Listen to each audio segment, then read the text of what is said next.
Welcome to the Hassle-Free RE Podcast, a real estate podcast where we bring you stories, education, and tips for investors and real estate enthusiasts. If you're interested in investing in real estate or just want to keep a pulse on what's happening in the market, then this podcast is for you. Thanks so much for listening and tuning in. If you enjoy our show, please make sure to subscribe and give us a 5-star review. We'd greatly appreciate it. Thanks for joining us, guys. As probably everyone on here knows, but maybe not in the recording later, my name is Dave Menapace. So I'm a real estate investor. I'm a co-host / property manager. And then down in Massachusetts, I am also a realtor. I had the idea of pulling together Will Van Wickler, who I'll introduce in a moment, or I'll let him introduce himself, as well as Kenny Bedwell. Again, we'll do introductions in a minute, but the reason I want to pull us three together is one of my favorite markets and one that I've been tracking for, at least 5 or 6 years now, is we call it the Sunday River area market, but really it's a combination of a few towns, specifically Newry, Maine, which is where Sunday River Ski Resort is located. And then the neighboring town right next door to that is Bethel, Maine. These markets are really neat because they are not necessarily known on the national scale, at least not yet. And because of the company, the resort company that owns Sunday River, which also owns a bunch of big mountains out west, there is more and more and more traffic coming to, in terms of vacationers, coming year round to these markets. And at the same time, we're noticing that the price points are really advantageous for hitting a lot of that sort of prestigious 20 to 30% cash on cash return. So I wanted to pull this group together today just to be able to educate folks about this market. So first, why don't I'll give you a tiny introduction and then you can expand on it. And what's also cool is Will is episode, oh God, I don't want to get this wrong, 22 or 23 in the Hassle-Free RE podcast. So you can learn a ton about him in there outside of this. And then Kenny, was it 17 or 18? I used to know these like the back of my hand, but Kenny is also there and his story is super, super neat. So Will is one of the top realtors in the area and is amazing with helping people in the short-term rental space. He owns a short-term rental, several now, but slopeside rental right on the side of Sunday River Ski Resort. So Will, why don't you share a little bit about yourself and your business? Yeah. So just like Dave said, real estate agent in the area, kind of call myself more of a real estate consultant in the area, just really helping people make informed decisions through investing. Kind of my niche is working with short-term rental investors now. It's an unfilled, hole in the market. Really, people didn't understand how it worked. It's an old sleepy resort town. So taking the market by storm and working with a lot of investors, and the word is quickly getting out that this is a good place to invest. So I'll kind of say most of my business is, like I said, short-term rental investors, and a lot of that is new construction that we're doing up here. Love it. Love it. And I think right now, Will currently has 2 or 3 of our mastermind members under contract on different houses. And he also a lot of times has more to choose from off market because of the cool marketing things that he does, and something that I encourage everyone to reach out to Will directly about. And so our next host is Kenny Bedwell. So Kenny and I met last summer, very, very briefly, at the STR Wealth Conference down in Nashville. That was when I first learned about the website, or really the tool that Kenny created. So Kenny is the CEO of STR Insights. Now, for anyone that is a investor, but also a realtor or a co-host, you know that being able to accurately underwrite a deal is, like, on the front end, that is really where you make your living. That is where you bring value to people, and having confidence in those numbers. And before STR Insights, yes, there were a few different tools. I think AirDNA is a popular one people have heard of. There's Mashvisor, and then there was a bunch of sort of manual ways that people would go about trying to understand how much money or revenue one of these properties could generate. That whole industry pretty much got disrupted with STR Insights, where you could pay one fee and go across any zip code across the country, and you could really sort of flip it. So instead of just underwriting the house, you could underwrite the area and then back into the investment that you wanted to make. And when I saw that this powerful tool, I realized because I'm in different markets, Cape Cod, Maine, now New York, and also Chattanooga, Tennessee, I needed this like all encompassing tool that I could leverage both as an agent, as an investor, and as a property manager to be able to make smart business decisions. And Kenny is the one that has that solution. So, Kenny, hopefully I didn't talk too much. Why don't you introduce yourself? No, I think you said the right stuff. Yeah. So thanks for having me on, Dave. So everybody, I'm the founder, CEO of STR Insights. Also a real estate investor. I have 6 properties up in the Northeast, up in New York, state of New York. And so, yeah, so I'm heavily invested in this space and love finding, not a lot of people invest in the Northeast and or talk about it. Even though it has some of the oldest and most traditional vacation markets in the United States. And so anyway, I'm excited to be on here and to share the data behind what Will and Dave are going to talk about today and back up essentially what they're saying. So love it. I think the joke we made on the podcast was that the pilgrims came here to vacation and kind of got stuck. So yeah, pretty much. We can, yeah, they found the US on STR Insights back in however many hundreds of years ago, and they said, we're going there. We're gonna set up Plymouth. Yeah, Plymouth's not bad. The ROI on it's not too bad. yeah, light regulation. I kind of dig it. So, we do want this to be interactive. I know that we have most of you muted here. Feel free to message any one of us or write in the message. We'll stop periodically to kind of like look at the messages or any of the questions that come in. And yeah, we'll make this as interactive as possible. So I'm going to go ahead and share my screen. I'm not a huge slide deck dude, but it does hold some value in working to lead a discussion like this. Can everyone see my screen all right?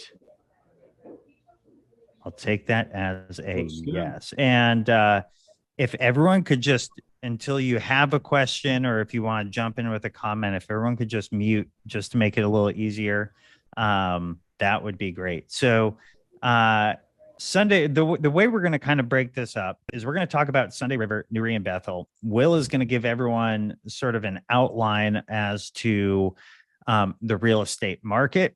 I'm going to be talking about different amenities or things that really help you boost the ROI and what kind of houses really seem to make the most kind of money up here. And then Kenny's going to give us the assist on STR Insights.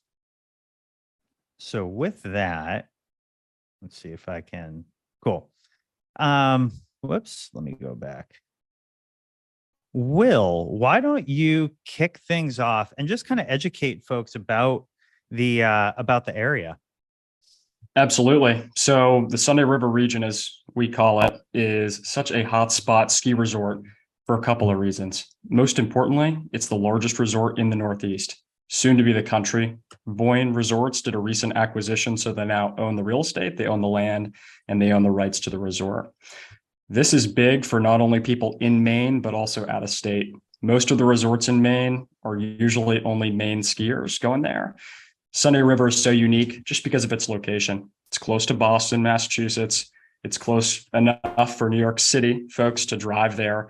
And it is a destination in a way where people are still flying in because it's only an hour and 30 minutes from the largest city in Maine, which is Portland.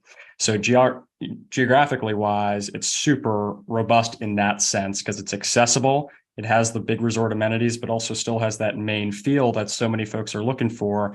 And it goes back in time. It's been around for years and years and years, over 50 years at this point. So it has a cult-like following of skiers that enjoy the terrain and have gone up there forever. So for that reason, it's a super strong place to go. And for investors, there's a lot of year-round amenities. We're really lucky in Maine. We have 4 seasons. Every single one has its benefits. And from a rental perspective, we don't have a super large shoulder season. So for that reason, the area is extremely popular, and it's surrounded by, a really quaint town of Bethel, which has the small town feel, and Newry, which is home to the resort. So that is a little bit of the cool part about the area. And it's really not recognized yet on a national level. It is starting to become that way, though.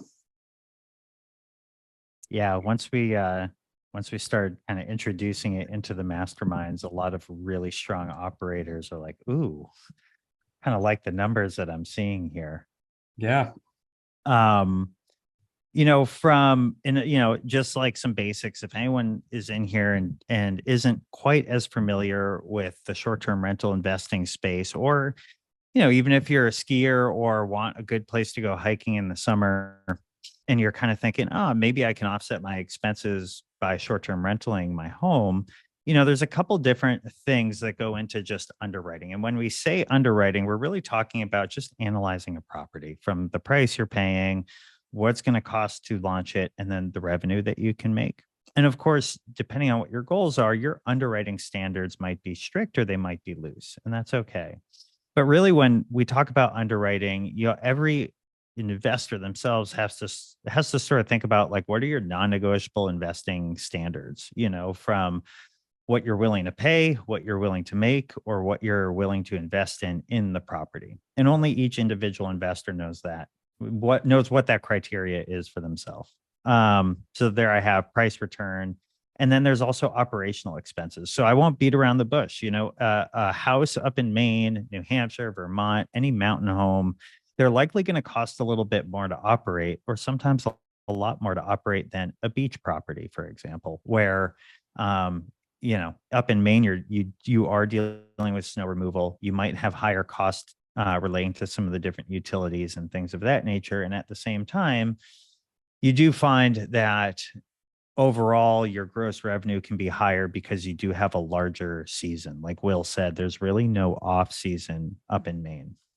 What I'd like to touch on briefly, Dave, and not to cut you off, is yeah, part of the area too is it's surrounded by towns with, very blue collar workforce. So we do have a plethora of handyman, plow people, electricians, which I think is so rare for these resort-like towns where you're very low on resources. So a lot of times finding a cleaner and a strong handyman and building a team isn't really a challenge, which is very unique to the area. That's a really, really, really good point. One of the things I've learned, so I live 4 hours from my house up in Bethel, Maine, and now we're doing a handful of co-hosting up there, is that it was a lot easier for me to build my team and then build redundancies in my team up there than it is in my backyard in Cape Cod. That's only an hour to an hour and a half away, depending on where the house is located. And I know that there's still a lot of service folks in Cape Cod, but it's still, for whatever reason, has become a challenge, where up in these areas, specifically Bethel, Maine, I have a call list of 3 handymen, several plumbers, a hot tub guy that is the most reliable person I've ever worked with in my life, and trash, cleaning, you name it. It was just a lot easier to build that team and build in the inherent checks and balances that you'd want with your team from operating, in my case, 3.5 to 4 hours away. So it is a unique thing to that market that is really, really, really, really helpful.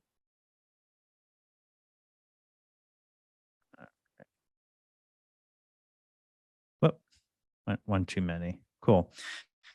So I want to take a minute and I want to talk about what some of the qualities of the top revenue producing properties are. Because of course there's a ton of discussion around market saturation and what makes a market saturated.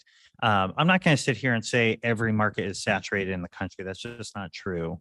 But, one of the things that I've actually learned from following Kenny and his stories, and what he teaches, is that there are specific saturations within a market. So, for example, I'll take Bethel, Maine, for example. Last time I checked, there was something like 386 3-bedroom chalets up there that slept 8 to 10 people, but there was only 185 that were 4 bedrooms sleeping 12 or more, right? So when you start to look at those numbers, you say, okay, well, in that market, it makes sense for me to go for like the 12 plus if you want to go bigger.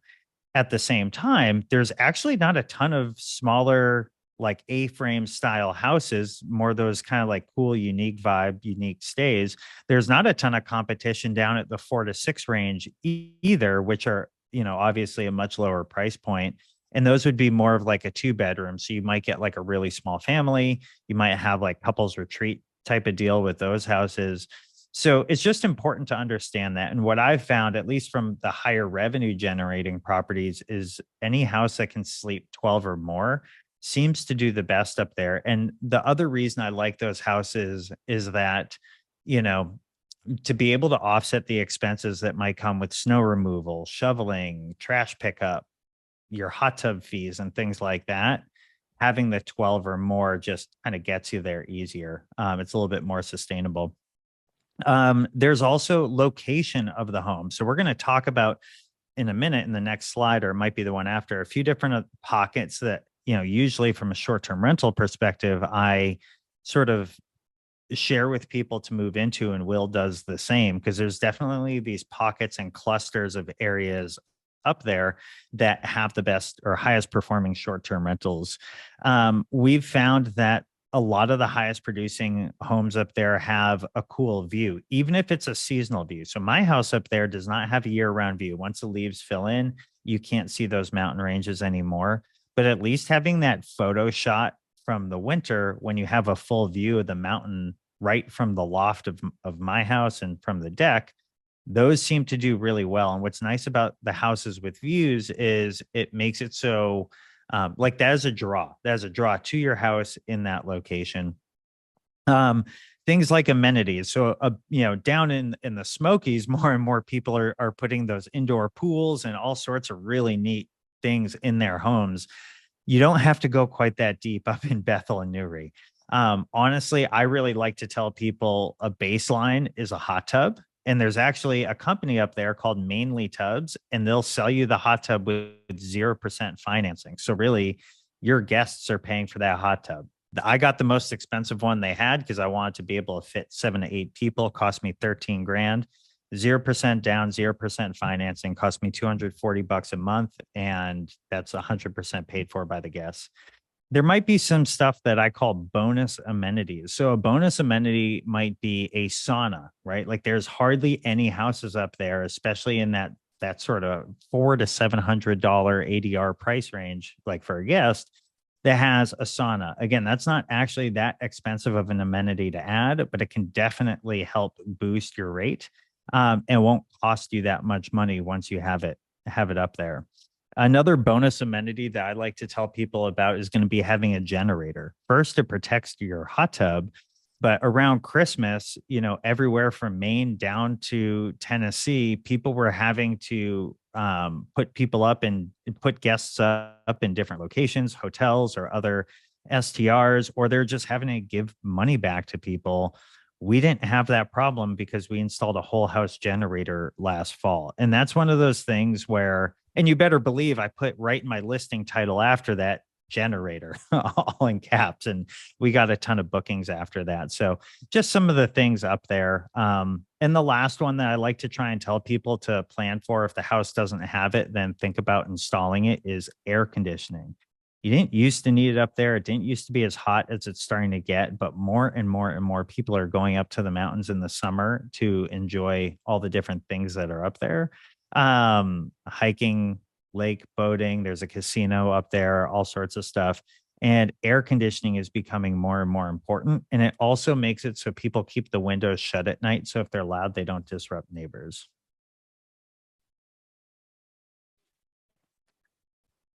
So we'll go through this next slide, and I just want to pause and see if there's any questions sort of before we jump into some of the data. So when we break down the Sunday River area, there's sort of these 4 to 5 pockets that we usually tell people to key in on. 1, 2, and 3. I'm going to go through all 5 real quick, and Will, feel free to jump in too if you have anything. But the very first pocket that is usually the highest performing is circle number 1. That is right where Sunday River is. And Sunday River, as Will was explaining, is expanding out this way. So it's 8 mountains. It's soon, not soon, but over the next several years, it's expanding out to 16 mountains. And that's what's going to make it the biggest in the country. And they do things like dirt biking, mountain biking, hiking, rock climbing, all sorts of stuff in the summer. But this area, you'll see a huge cluster of properties there that are super, super high performing. There's a bunch of breweries out there, restaurants, and a whole bunch of things. And what I'll say from a real estate perspective, there's a hotel out there, which it's a pretty sleepy hotel with a conference center. Very high end luxury homes on the mountain, 3 million plus. You have a plethora of 1-bedroom condos in the mid 300s. And then you have some townhomes. And the reality is most of those homes are owner occupied there. The rentals that are there are very strong performers. So if you can get a single family in that zone 1, you're really in good shape. However, a lot of it is smaller condos, ultra luxury homes, and then the mid-tier homes a little bit further off the mountain. Yeah. And those, when you get those single family homes that Will was just talking about, what's cool is a lot of them have a view of the mountain, and that's what really makes them do well. Zone 2 and 3, I'm almost going to bundle together, but this overlap, this is on purpose, but this overlap between zone 1 and zone 2, there's some really amazing pockets right in there. This is about 10 minutes, 5-10 minutes away from the mountain in this overlapped area. And there's another like really, really nice area for getting single family homes for less than $1 million. It really can do 150 to 200K. People like that overlapped area because if somebody wants to take a day off and doesn't want to go skiing, it's less than 10 minutes to get to downtown Bethel, which again, there's a bunch of restaurants and shops and things like that. Or it's about 5 minutes to the mountains. So that area seems to perform really, really well. And there's also a bunch of activities along this river, Androscoggin River, that you see that flows right around here. You'd think it'd be called Sunday River, but it's not. And then zone 3. So this is west of Bethel. So this is the pocket where I have a home. And it's about 18 minutes to Sunday River. But what's also cool is over here in zone 4, you're going to see Mount Abram. It's a smaller mountain. I actually take my son there to go skiing, which is a lot of fun. And Mount Abram is a huge mountain biking area. They have a whole track and it's a whole bunch of cool stuff there. And what's neat, though, is in zone 3, you're less than 20 minutes to both of those, which a lot of people really, really love. Just hiding this bar. So a lot of people really love that. What we didn't share yet either is you're less than an hour to Mount Washington. You're less than an hour. I think you're about 45 to 50 minutes to North Conway and New Hampshire, and all of the outlets, stores, and restaurants there. And then there's about 5 other ski mountains that you can get to within an hour from all of these different pockets. And then you also have a casino over in Oxford that's about 55 minutes away. That again, when you get people in for weddings, bachelorette parties, they love just being able to go out to that stuff.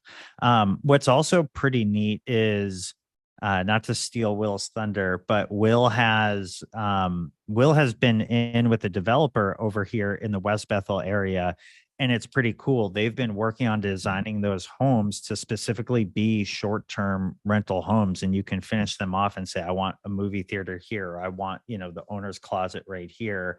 And it's just really, really neat. You can kind of design these things specifically to be short-term rentals. So pocket 4, the homes out here, they typically don't gross as much on like the daily rate front. Mainly because they're out in a town called Greenwood, which again, you have this smaller mountain, which is great, but it is about a 25-minute drive out to Sunday River. But at the same time, the homes are a little bit more affordable. They might be more in that sort of 400 to 600 range rather than like the 6 to $1 million. but they're still very consistent. If you have a great theme and you're right near this Mount Abram, you're going to do pretty well. And the last piece is a little bit north. It's this area 5 right here. And this is, I think it's called like Northern Bethel. Correct me if I'm wrong though, Will. And there's a few different clusters in there of homes that seem to do pretty well for short-term rental. It's just in an odd spot. So it's a little hard to get to Sunday River, just working around the river there.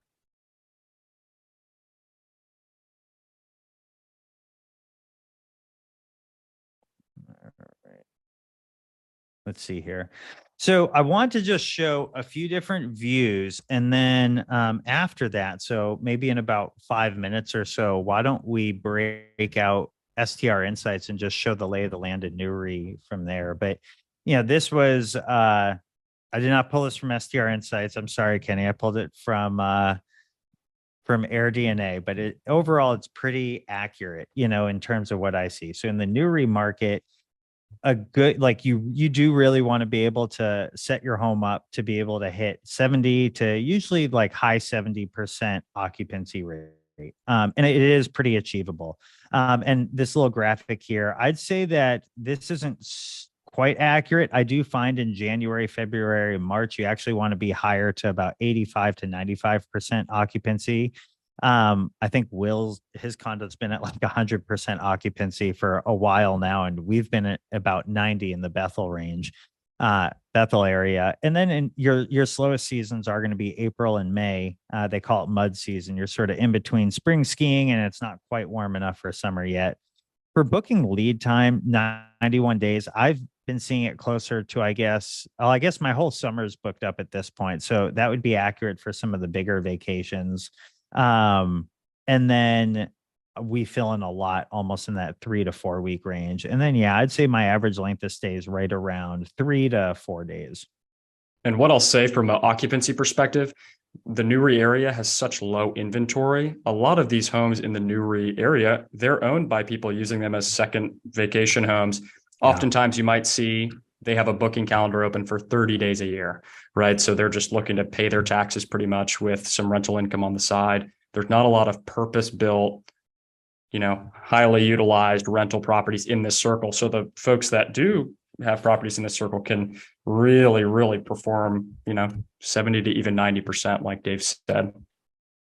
Will's 100% accurate. Like if you look at some of the data, you'll notice a ton of houses that are only available for even, 30 days, like Will said, or you'll see that they're available for like 180 to 220 days.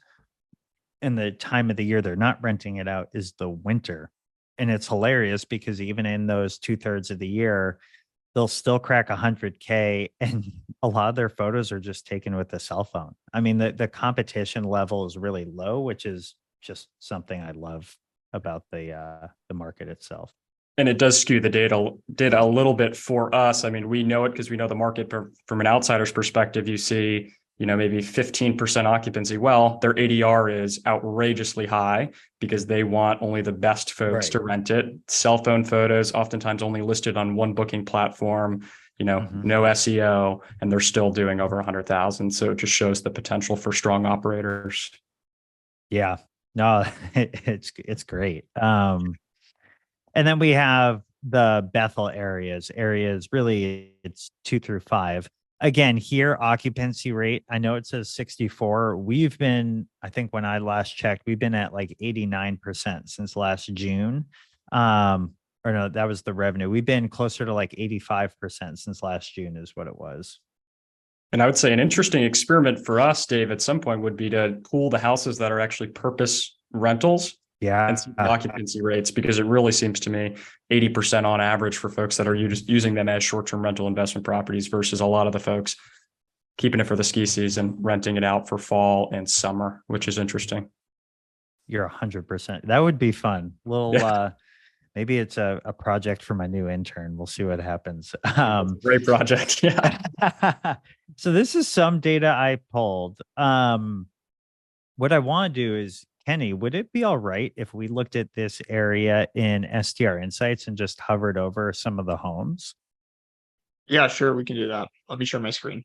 Is that okay? Yeah, that'd be great. So I'm going to stop sharing. Okay.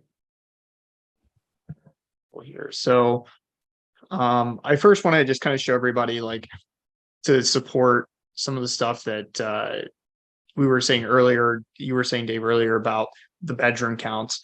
I think it's really important. So I've got Newry and Bethel pulled up here in STR Insights. So one of the things STR Insights that we try to focus on is what you guys just mentioned is we want to eliminate a lot of properties that aren't full-time rentals. So you might see our active listing counts a little bit less than, what is listed on Airbnb, but keep in mind, we're only showing properties that are active 200 days or more. However, the biggest thing though that you said, and the data 100% supports it, is pretty much the bigger the bed count, the higher the ROI. And there's a lot, and it says it right here, and even the revenue as well. Like we're starting to see kind of these jumps. If you go from say a 2-bedroom to a 3-bedroom, that's about 30,000. But you go from a 3 to a 4, now you're talking 50,000, and then 20,000 for the 5-bed. And another 30 to 40,000 for the 6-bed. So like there is a massive jump from going from like your typical 2 and 3 beds to 4 plus. And I think there's a lot of opportunity there. And that's exactly what the data says. So I really like that you guys like kind of mentioned that. And I was like able to go, yes, that is correct. Yeah. The data does support that, what you're saying. So we can look at the different markets, but so in STR Insights, we have the ability to actually dive in and look at the different properties. So this is just Newry. I'm going to open this up to show like the 50th percentile and above in terms of performance. But you can see though that, like you were saying as well, occupancy can really range here too. You've got some that are like brand new, but there are a few properties who they only do it during the peak season. They turn their properties off during, maybe the off season. And so when people aren't there. And so I think that's really interesting. Whereas you might have some properties like this one, it's a 9-bedroom, it has 93% occupancy. So that tells me, hey, you know what? There are properties who are 100% full-time, and there's a lot of properties that aren't full-time. And you can see that in Bethel too. We'll go to Bethel in a second, but we can isolate and see. Also something too, I do want to point out, I like what you said about these little pockets. So you've got properties over on this side of the river and then properties over here. And as you scroll in, you see the top performing properties where they're located. They're all over here. You've got these little pockets. I'm assuming, Will, these are neighborhoods. I don't really know. Yep. Small subdivision, correct? Yeah, small subdivisions, right? So, you can see, hey, these are the areas that are performing best, obviously closer to the ski resort and not on the other side of the river or not over on the other side of the highway here. And Which what's I think funny, Kenny, is people always get freaked out when there's a bunch of short-term rentals in one neighborhood. And really, it's a positive thing, the way I look at it. And I know Dave has the same opinion. So, and the data is supporting that. It's saying, and we see that a lot with ski, especially ski areas, is essentially like you want to be near the ski resort, but a lot of times it's like these neighborhoods or these pockets, and they're all going to be clustered together, but that's okay because people aren't there. They're not necessarily there to stay in this house. They're there to go to the ski resort, and they want to be as close as possible. And then they have options within those neighborhoods of which houses they could pick from. So if you can provide the right amenities and the quality for them, then you'll beat out your competition, kind of thing. And then we see a lot of that with, beaches as well, like being on the beach with a condo versus off the beach with a condo isn't going to perform as well. We can click into here and actually like dive into the properties themselves and see, what they look like and the quality of the listing. And, to me, this is a nice property. This is obviously a newer property, but, when I'm looking at, going through the pictures here and everything, it's nice, it's new, but it's not really these things that stand out like you would look if you were to go to Airbnb in the Smoky Mountains. Like I do think this is a really nice property, and obviously this property is performing. I think wherever it went, I think it was like 145 for a 4-bedroom. Yep. Wherever it was, but or 142. This might be it or not, but that's doing really, really well for a 4-bedroom property. Overall compared to the rest of the market, and it's because it's newer. But when you look through the pictures and things, it just looks kind of basic. And so there is some opportunity. Here's another 4.3 that's doing $20,000 less. We can dive in and try to figure out why. And really what we want to do is, it's probably the quality of the property. I'll tell Is we you, want it's pretty simple, right? When you see properties like that, and I work with a lot of homeowners like that, where they want to buy their dream vacation home, they furnish it barely, and then they hand it over to a big management company. So these are folks that they think they're crushing it in their own regard. They're just not savvy investors. So a lot of times when you see those style listings, even you can recognize the management companies through their profile picture pretty simply. That's the backstory for a lot of these houses. Yeah, no, that makes 100% sense. And they're not really looking to maximize their revenue and self-manage, like the furniture, like, you know what I mean? Like, it's nothing to write home about. And so to me, there's just a lot of like, this smells like opportunity. This is a nice house. Don't get me wrong. Like it's updated property. But the furnishings and everything is basic, and there's very little design decor to the property, and it's run by a property management company as well. And so it looks like they're not really trying to maximize that revenue to the fullest. So I 100% agree that it just smells like opportunity when I look at these kind of markets, and this is a top performer. This isn't some like Right. bottom of the well. Like, this means that there's probably like a higher demand that's willing to pay more. And we could probably find that in some of these other properties that are on the, higher end of the spectrum in terms of, certain bed count. We're picking on 4 beds here, but like the difference, there's 140s, 178. So let's see what the difference between this property is. And I think this one was like this one was 120 something, but it's probably simply proximity to it. But once again, I mean, like, that's not something hard to replicate in my mind. You know what I mean? Like, this style and this, like, what the furnishings and everything, like, it's not hard to go into these markets and do something like this and then top it.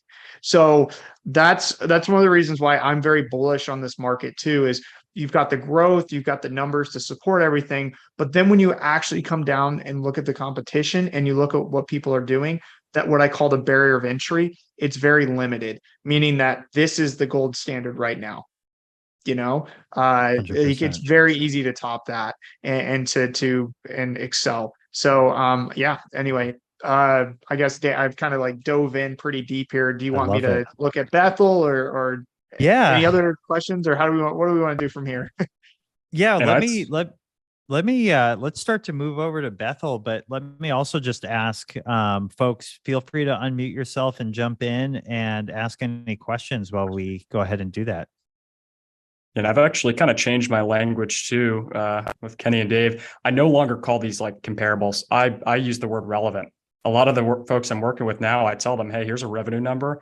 However, a lot of times you can do maybe 20 to 25% more. So it's less of a comparable asset. It's more of a, hey, this is a relevant property that's being rented right now.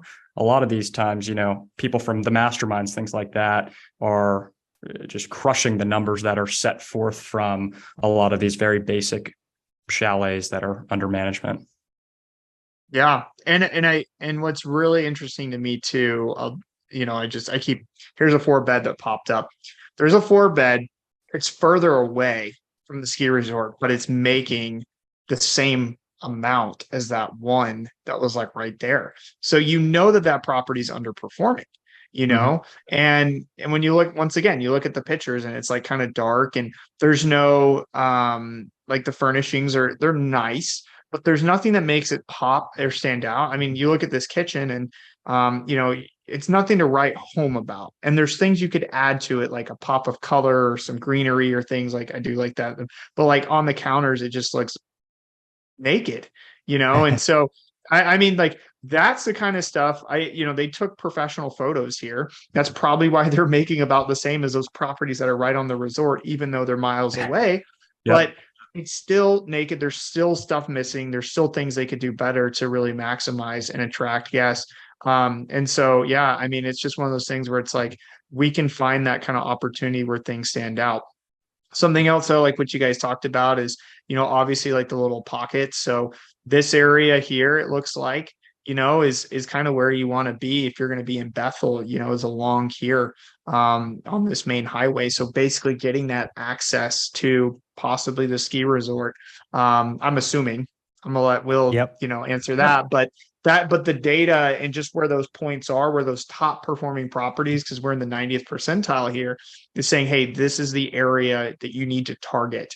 And interestingly enough, whenever we had planned this out a couple of weeks ago, and then whenever you like have a market on your mind, you all of a sudden start seeing like people like post about it like randomly throughout. So like I saw someone the other day post like, check out my new like cabin in Bethel, and I was like, that's really random, but it is catching the eye. I think it's one of these markets that it's definitely emerging and becoming something greater. And so for me, recognizing what I mentioned, that barrier of entry in terms of the competition or the comparables isn't quite at that level yet. I think that the revenue ceiling hasn't been reached yet. I think there's actually more that people can make. They just haven't been able to, especially with those high occupancy rates. If you're, Dave, if you're getting 85, 90%, I mean, for me, in my mind, I'm like, let's raise rates, let's attract, like get more people and provide that value for them as well. And I think that that's definitely possible here. A lot of markets I see that are saturated, there's a lot of heavy competition. It's kind of like you've seen this like there's some really nice properties and they're kind of like, this is the ceiling. Here it's like, I'm not seeing that. I'm seeing nice, gorgeous properties, but the listings aren't like above and beyond. And so to me, that smells like opportunity. So what I'll say too, the biggest opportunity I see is a lot of these properties were purchased, right around 2010 by homeowners. The kids go to college and then they hold on to them as investments because their interest rates are so low. The turnover that's happening now when these short-term rental investors are coming in and picking up inventory and changing it, we will see a change. And I kind of just tell people, people that are renting these, they want to live like it's a vacation. They want the high ceilings. They want the big living rooms. They want the big kitchen islands to hang out with. And if you can see a property with dark brown walls and old 2008 furniture performing like that, what would happen if you put accent walls in and really optimized it like we're seeing in the Smokies, a much more competitive market. And I think, like you said, rate increases, a house like this, they probably bought for $450,000 10 years ago. And now it's performing over $150,000 in revenue. It's crazy because I mean, I don't even think, the photos are just terrible, but I'm going to jump in and just say, appreciate your passion on this market. It's a lot of similarities to New Hampshire, where I am, with the little 100%. Yeah, little pockets, and I've been in the property management industry for 20 years. So I grew up shoveling the walkways up in the Quechee, Vermont, mountain areas, and all these pockets. So tons of similarities. I'm interested, Will, on something that touches on that in that zone 5 that's kind of close. Like, how does the assets perform up there on the water? My company's Pond Life, so we try to buy assets that are somehow have that aspect. So you see them high performing in the summer. I'm seeing the market up there is a lot like us, a lot of still regular homeowners either running their properties, handing them off to somebody without, the attention to detail. There's one off the top of my head that is doing over 250,000 in revenue right off on the river. The other side of it is, it's either you're kind of on the river or close to it. There's, you're on one side of it or the other. A lot of times people are trying to get on the left side closer to the mountain. However, there is a big opportunity to be right on the river. And you can ride an inner tube on there, swim in the river. It's very active in that sense. However, from a revenue perspective and rental perspective, there's not a lot of properties doing that yet. So there is some opportunity there. Here's one right here we just found. I mean, this is the 6-bed, 5.5 bath that's making $180,000, and it's got a swimming pool. I didn't see any other properties with a swimming pool, but look at the pictures. I mean, like, that's not like they still have their Christmas decor up.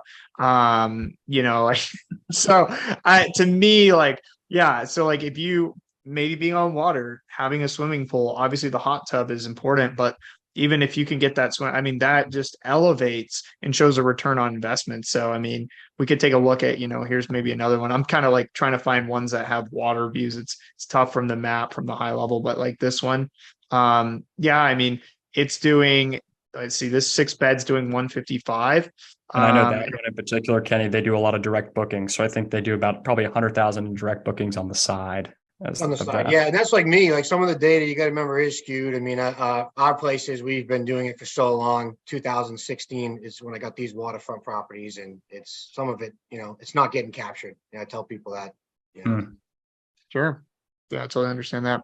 I do think, I mean, if you studied out, hey, if I can find some other 6 bedrooms over here or ones over here, is there a revenue difference between ones on the water versus off the water? That's how I would do it. I'd break it out in a spreadsheet. I mean, you can export properties here too and get that spreadsheet, but creating that buy box in that criteria. So like, hey, this 6 bedroom had a pool and it was making this and it was near the water and it's on the left side of the highway, like those individual characteristics, and then comparing that from property to property. And that's really how you identify that true value of, okay, does it need to be on this river, or is it more of the location of the property that happens to be near the river? In statistics, we say correlation's not causation, and we have to back that. And I think there's a lot of water here. So we could, naturally think, okay, if I'm on the water, I'll make more money. But is it truly that? Or is it maybe just the location and the proximity?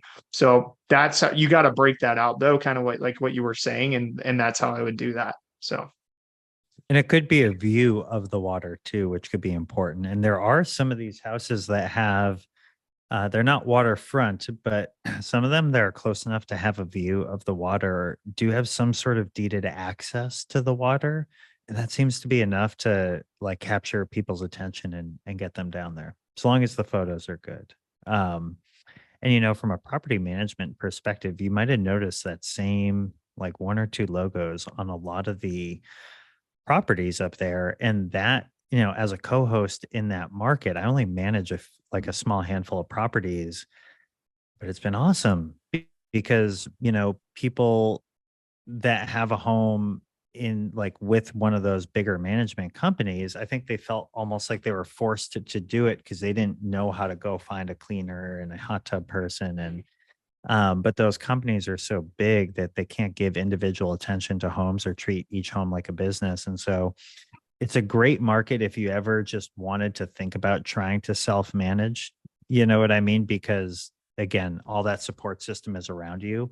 Or don't be scared to go with a smaller property manager. Of course, like we're always happy to help underwrite houses or manage for people, but I also just love supporting people that want to do self-management or give it a real honest try, because it's not as impossible when you just have a team mindset. And a good Yeah. photographer. Will knows an amazing photographer. I use him for all my properties, and I'm actually bringing him down to Cape Cod from Portland, Maine. It's like, dude, he's really good. But Will has a ton of amazing connections in this market. Yeah, there's a revolution that's happening. That's for sure. It's a good word. Yeah. I'm gonna be running around Nashville saying there's a revolution. Come to me. Well, the truth is too, this market for the longest time, it was an old sleepy ski town where you'd call the management company in town and you'd book your stay. So it's really starting to change now. And like Dave said, having great photos and some small interior design, like Kenny said, the opportunity is endless. Yeah. So with that, but because we can kind of click on these things all day. I know that we're coming up to the end of our hour here. I want to just sort of open it up. Andrew, thanks for it. That was a great question that you asked there. Does anybody else have any questions or thoughts, or wants to kind of review any of the content that we presented earlier? I got one more question. What about the market time? I think it might have cut out on you. Can you try that again, Andrew? Tiny homes. I heard tiny homes. Are you at it cut out for a hot minute? Performance of tiny homes? Yeah, the big any of that going on? Tiny homes, unique tree houses. Just curious, if that's creeped I up managed that way. I managed a geodesic dome that was pretty cool up there. What Remember that. I would say is that in this market, you aren't seeing many tiny homes, but that doesn't mean that there's not an opportunity for it. Because, in support of what Andrew just asked, a lot of these homes come with a ton of land. Like my house sits on 6 acres and I am allowed to build on it. And that's a huge perk because there's not much development up here other than sort of in the town center. And oh, is this one of those houses that was listed for sale? It is, yeah. So these are all really the That's one on the bedrooms you MLS. see are apartments or condos. Not a lot of, I mean, there's a couple of yurts I know in Bethel, not a lot of small tiny homes, which is really interesting. Yeah, I'm starting to build them on little foundations, and make not like a trailer tiny home, but make it like a real home on, Little small. A-frame. Yeah, we got a 241 we put on last year, just a little glamping, and I didn't even have a bathroom. I mean, we literally dropped a porta potty at the top of the property. I'm not joking, and it's unbelievable the revenue it did in 4 months. Well, and a lot of times to support what you're saying, Andrew, like there's a ton of logging companies out here. So if you buy either a home that has some acreage or just land, you can then make money by selling that, selling the trees, selling the wood. And if you want to build, it's not uncommon too to get a lot of that lumber for free from the logging company for giving them a discount to go log your land. So there's not that's one thing I love about the Northeast, particularly like New Hampshire and Maine, is that developing and getting land cleared can be more cost effective or even a revenue opportunity. Whereas it's really an expense in Massachusetts or even places in Vermont, it can be an expense. It can be revenue too, but definitely some opportunities. I think there's a good market there. I mean, we have a land lot over in Unity by Crescent Lake, little small sleeper, that we're working on putting a bunch of small tiny homes on. And then my other property, which has the existing glamping camp we're permitted for a 420-foot home up above the 240. So we'll have two kind of tiny homes, on the same waterfront property. So we're trying to do some unique stuff. So I'm definitely interested in land stuff that comes up that maybe has multiple cabins, or even if it's old and run down. I own a development real estate. We do a lot of I do all the property preservation and bank foreclosure work throughout Vermont and New Hampshire. So if you do run into any foreclosure work, I just think there's going to be a chance to recapitalize here based on my 3-hour banking meeting yesterday. And charge offs coming up, but keep me in mind for those type of opportunities. So absolutely. The other thing when it comes to building and development is there's no code enforcement. There's not even a code officer.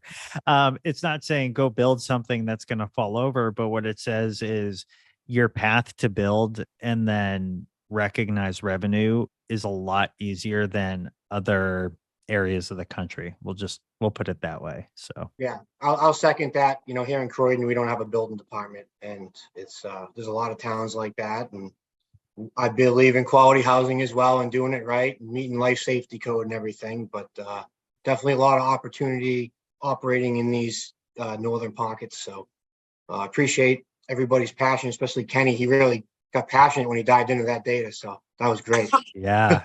Fires me up. I love it.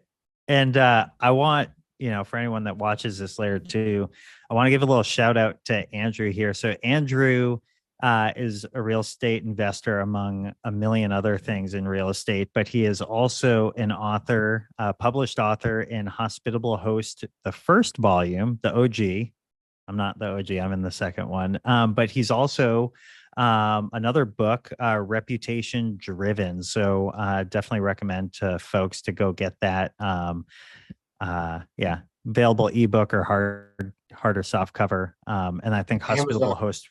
Yeah, Amazon. Get it on Amazon. So it's pretty cool. And then actually, Andrew's episode of my podcast comes out next week too. So you can learn more about him there. Awesome. Well, I know we're at the top of the hour. So with that, feel free. We'll put some contact information here. Always feel free. Will Van Wickler, the number one realtor up there. There's Kenny Bedwell, CEO of STR Insights.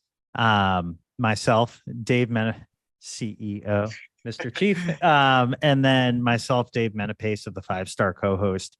It was honestly a pleasure getting to jump in and dive about this. And if we were allowed, we'd probably go for another 3 hours on this. So appreciate everyone's time. Easily. Awesome. Well, be well, everyone. Thank you.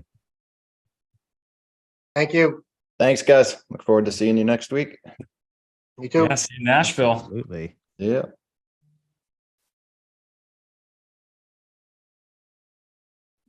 This podcast is brought to you by the 5-Star Co-Host, an Airbnb management and consulting company that helps homeowners turn their properties into passive income streams through short-term rentals. Do you want to turn your vacation house into a passive income stream? Then look no further. The 5-Star Co-Host has served over 1,000 guests in several Airbnb properties and in varying markets. The STR Co-Host, or the 5-Star Co-Host, is at the vanguard of the short-term rental industry by leveraging technology and systems to maximize the guest experience while achieving high revenue for owners. Get a free home analysis by emailing the 5-Star Co-Host at gmail.com. That's the 5-Star Co-Host at gmail.com. THEFIVESTARCOHOST at gmail.com.